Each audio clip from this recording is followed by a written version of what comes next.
El gran ahogamiento. Ellie se despertó sobresaltada. Tenía un dolor de cabeza punzante. Le escocía la nuca.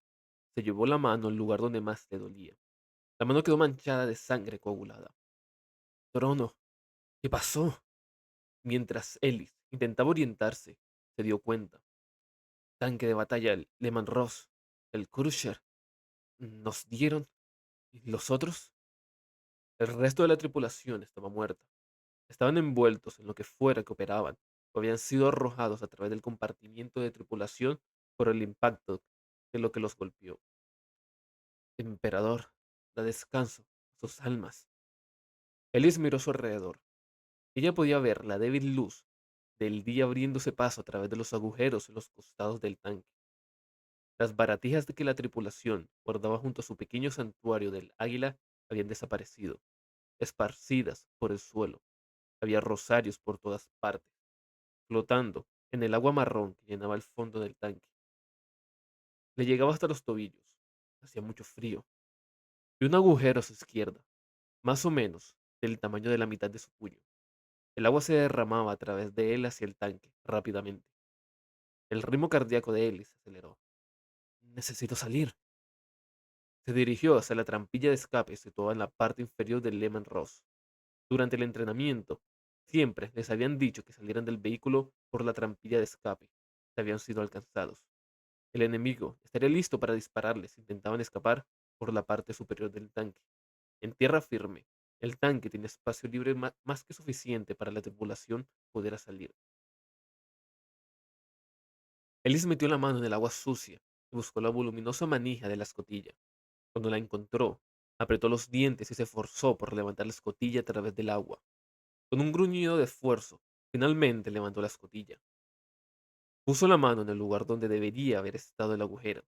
El barro era tan espeso y pegajoso que casi no pudo sacar la mano. Se limpió la mano con el uniforme e hizo una mueca.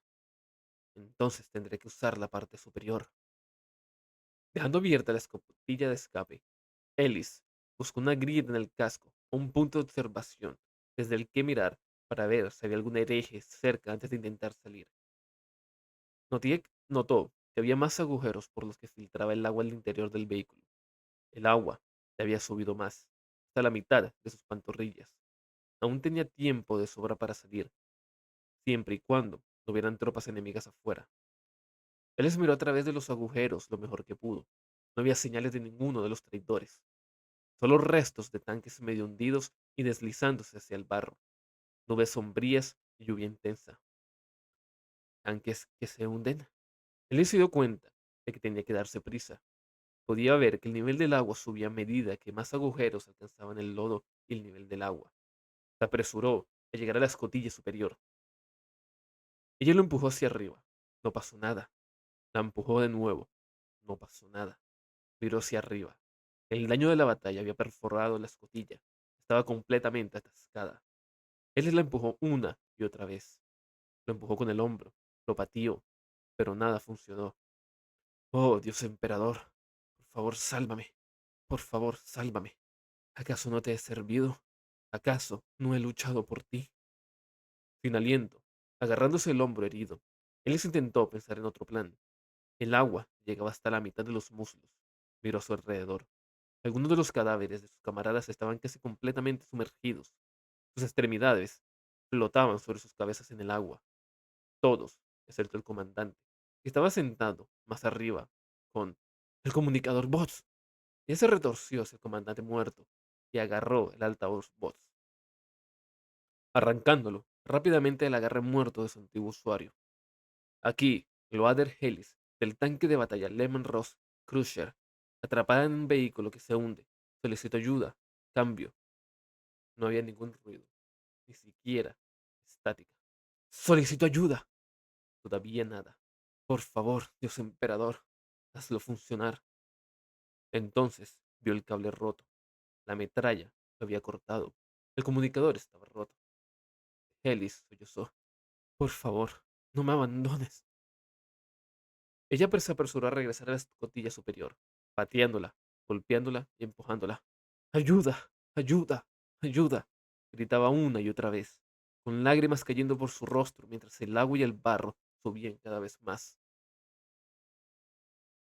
Seguían sonando golpes sordos y estruendos. Todo se sacudía. Con cada explosión caía agua y suciedad del techo del refugio sobre los soldados que estaban sentados en el suelo. 3 días. Así han sido 3 días. Trono. ¿Cuándo parará? Pensó Kat. Los herejes habían estado bombardeando su posición sin descanso. Durante todo ese tiempo, el pelotón de Kak había estado agazapado en el refugio. Había, había espacios justo para cada uno de los 40 tiburones de lodos septios que había dentro de se sentara con las rodillas contra el pecho. El lugar apestaba a orina, sudor y los desechos de los cubos de basura rebosantes de cada esquina. Algunos soldados se balanceaban suavemente, otros susurraban oraciones. Uno estaba atado y amordazado. El día anterior se había levantado de repente con la bayoneta calada. Gritó para que se detuviera y corrió hacia la puerta. Emperador, no permitas que eso me pase a mí, oró Kak. Luego, los disparos cesaron. El repentino silencio que siguió resultó extraño, como si faltara algo. No duró mucho. Vamos, vamos, vamos, gritó el sargento Grell, líder interino del pelotón. Las tropas salieron corriendo del refugio lo más rápido posible, empujándose y aplastándose en la escotilla. Los herejes estarían atacando.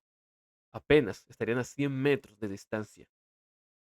Tendían a combinar bombardeos continuos con una falta muy real de preocupación por la supervivencia de sus propias tropas. Tal combinación significaba que cuando terminaba un bombardeo, cientos de ellos ya podían haber recorrido la mitad del terreno abierto entre las líneas de trincheras opuestas. Kak siguió a Plick, el otro Moose Shark de su equipo de bolters pesados. Llevaron el arma entre ellos y corrieron hacia un foso de armas. Estaba situado detrás de su línea de trincheras. Se cubrieron los ojos. Kak había estado tanto tiempo bajo tierra que incluso la escasa luz del sol que atravesaba la espesa capa de nubes era cegadora. Milagrosamente, su emplazamiento no había sido borrado por el bombardeo, porque gran parte de la propia trinchera había quedado reducida a una serie de agujeros llenos de agua. Plick era el artillero, Kak el segundo. Mientras Plick entonaba los ritos de disparo, Kak repitió la oración del cargador. Tardaron menos de 5 segundos en estar listos. Los ojos de Kak se acostumbraron a la luz solo después de que Plick comenzó a disparar en ráfagas controladas. Tenían permiso para disparar solo una caja de munición. Los suministros se estaban agotando.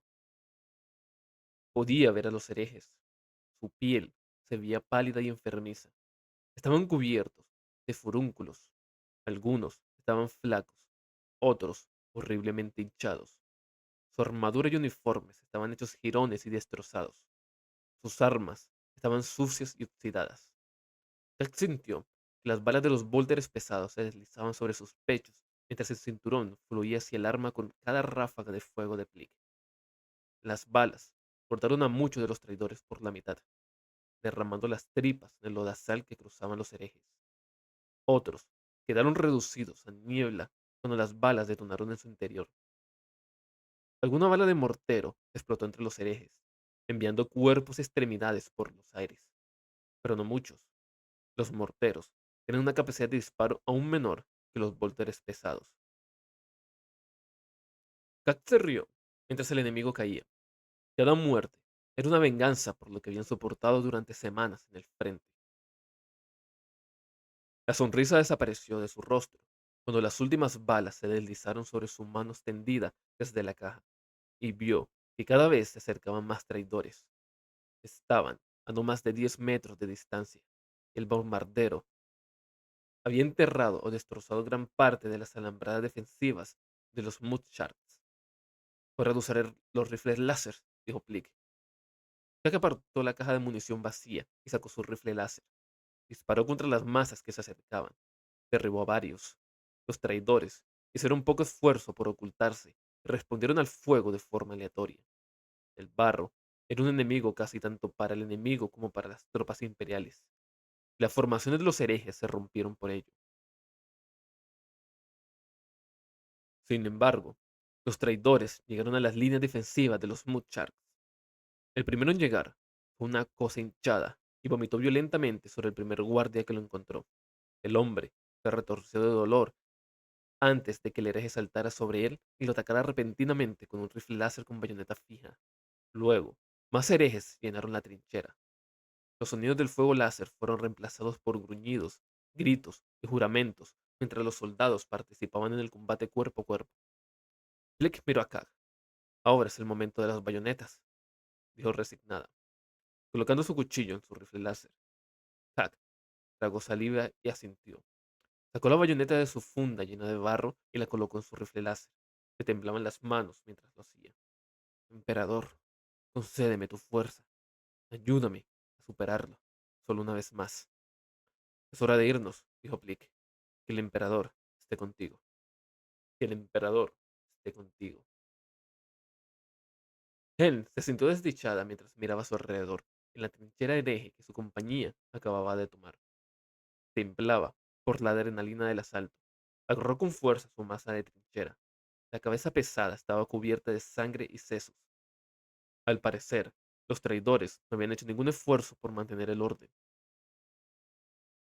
Había detritos y desechos humanos por todas partes. No había señales de ningún refugio, y trozos de cadáveres sobresalían en las paredes y del fondo de la trinchera. Brazos, piernas, e incluso una cabeza que miraba con picardía y que tenía varios gusanos retorciéndose alrededor de las cuencas de los ojos y de la boca. Él vio una de las criaturas caer en la nariz del cadáver, al barro del suelo de la trinchera. Había cadáveres por todas partes. Muchos de ellos acababan de salir de la lucha. La compañía de Septios Mudsharks de Hell había matado a docenas de traidores y había perdido otros tantos a cambio. Otros eran mucho más viejos y se pudrían en la arcilla. Incluso, a través de su respirador, él pudiera percibir el hedor nauseabundo. Trono, ¿es esto lo que le sucede a aquellos que se han alejado de tu luz? Necesitamos que este lugar sea purgado antes de que contraataquen, dijo el capitán Ojo. Reúnan las armas enemigas y destruyanlas. Quemen los cuerpos. Agradezcan al emperador por nuestra victoria y por otro día de vida a su servicio. ¿Por dónde empezar con esto? Él vio que Helif empezaba a recoger armas, cuchillas, pistolas automáticas, rifles láser y escopetas, a apilarlas. Podía decir que era ella, a pesar que llevaba un respirador, por el colgante del águila imperial que llevaba alrededor de su cuello. Se había unido a la compañía apenas unas horas antes de que atacaran. La mitad de las tropas con las que llegó ya estaban muertas. Sus cuerpos flotaban en los agujeros de los proyectiles inundados, hechos añicos o destrozados por el fuego defensivo. Él también empezó a recoger armas. Saltó un grito ahogado y miró hacia arriba. ¡Trono! Gelif había colocado su mano sobre la pared de la trinchera, junto a la cabeza podrida que sobresalía de ella. La cabeza había sujetado su mano con sus mandíbulas. ¡Quítamelo de encima! ¡Quítamelo de encima! Él sacó su masa, pero la cabo Bin se adelantó. Le clavó la bayoneta en la cabeza, justo hasta la empuñadura del arma. En nombre del emperador, ¿qué está pasando? Preguntó Bin, con los ojos muy abiertos. Nadie tuvo tiempo de responder antes de que se escuchara otro grito. Otro cadáver agarró con fuerza la pierna de un tiburón de lodo. Luego agarró a otro soldado y luego a otro. Todavía no están muertos, gritó el capitán Ohm. Justo cuando un cadáver se levantó, lo agarró por la cabeza y le mordió profundamente el cuello. A su alrededor, él vio a sus camaradas luchando con los cadáveres que habían cobrado vida. Tropas con meses de experiencia fueron arrastradas al barro. A otros, los monstruos les destrozaron el cráneo o les arrancaron la lengua de la boca. Oh trono, ayúdeme, suplicó Mudshark. Él se estremeció violentamente, soltó su masa, soltó su rifle láser, salió de la trinchera y corrió. Meria oyó el agudo chirrido de la hoja sierra segundos antes de oír los gritos. Hacía tiempo que estaba acostumbrada a los gritos de agonía de los soldados heridos, y solo reconocía el horror del sonido de forma intelectual. El hospital de campaña nunca había tenido anestésicos y se había quedado sin Amasek a final de su primer día de funcionamiento. Ya no percibía el olor, que era denso a gangrena, sangre y desechos humanos. Vio chorros de sangre salpicar una fina sabana manchada que separaba la camilla del futuro amputado del resto de los heridos. Media caminó hacia la operación, pasando junto a docenas de soldados heridos. Muchos tenían muñones en lugar de extremidades, envueltos en vendajes manchados de pus y sangre. Otros tosían y tosían, escupiendo sangre en cubos oxidados. Todos lucían bubones, llagas y pústulas. Las moscas gordas zumbaban a su alrededor. Por donde quiera que caminaba, la tos se hacía más lenta. Las moscas se alejaban y las heridas supuraban menos. Pero siempre que ella se veía, las enfermedades regresaban. La bendición del emperador estaba con ella. Meria estaba segura, pero no podía estar en todas partes a la vez. Debo ir a donde el emperador más me desea. Meria caminó a través de un espeso lodo que le llegaba por encima de los tobillos. Si no hubiera estado vestida con una armadura de poder, el lodo le había tragado cualquier calzado que pudiera haber usado. Casi todos los ordenanzas chapoteaban descalzos. Vio a algunos miembros del personal médico reemplazar el vendaje en la cabeza de un soldado herido. Uno de los soldados había perdido un ojo y su cerebro estaba expuesto. El vendaje fresco estaba manchado con la sangre seca de innumerables antiguos usarios. Meria retiró la sábana que cubría al hombre que iba a ser sometido a la amputación. Se retorcía y se agitaba, empujando a los enfermeros que intentaban sujetarlo el tiempo suficiente para que el sirviente médico con la hoja de sierra hiciera su sangriento trabajo. El hombre había escupido el trozo que habría sido colocado entre sus dientes. Una de sus piernas había sido cortada parcialmente. No, no, mantengan esa cosa alejada de mí. El trono se lo lleva a todos. Los ojos del hombre se abrieron de par en par. Gruñó y luchó. Meria se acercó a él y le puso la mano en la frente. El hombre tenía calor y estaba empapado de sudor. A pesar de todo el barro, la sangre y la mugre, el sudor y la suciedad de ese lugar, la mano de Meria estaba impecablemente limpia. Miró al hombre a los ojos y sostuvo su mirada. Su respiración agitada se hizo más lenta. Sus brazos se relajaron. Ella colocó otra mano perfecta sobre su pecho. Podía sentir que su ritmo cardíaco volvía a un nivel más normal. En todo ese tiempo, ella nunca apartó la mirada de él. Tranquilo, guardia. No pronuncies su nombre en vano. Has demostrado mucho coraje al emperador al luchar contra sus enemigos aquí. Ahora te pido un poco más. Vivir para luchar de nuevo es lo mejor que puedes hacer para derrotar a nuestros enemigos, ganar nuestra guerra y lograr la paz. ¿Cuál es tu nombre? Grum, hospitalario, tartamudeó, tartamudeó. Grum, ¿deseas esas cosas? Vidas, paz. Él asintió y se le formaron lágrimas en las comisuras de los ojos. Meria sonrió. Buen hombre, estaré contigo hasta que esto termine. Ella colocó la mano que estaba sobre el pecho de Grum sobre su boca. No lo mires, mírame solo a mí, dijo. Continúa. Dijo dirigiéndose esta vez a las ordenanzas y al sirviente.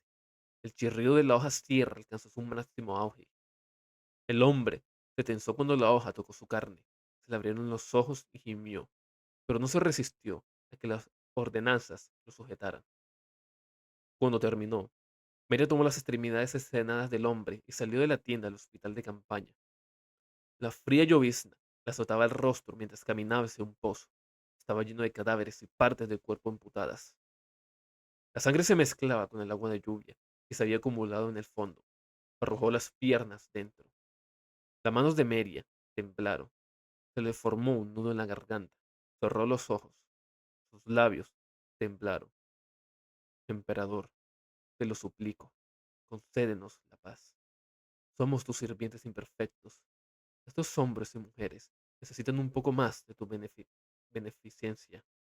Les concedas la comprensión de tu poder. Suplicó. No podía pronunciar las palabras en voz alta.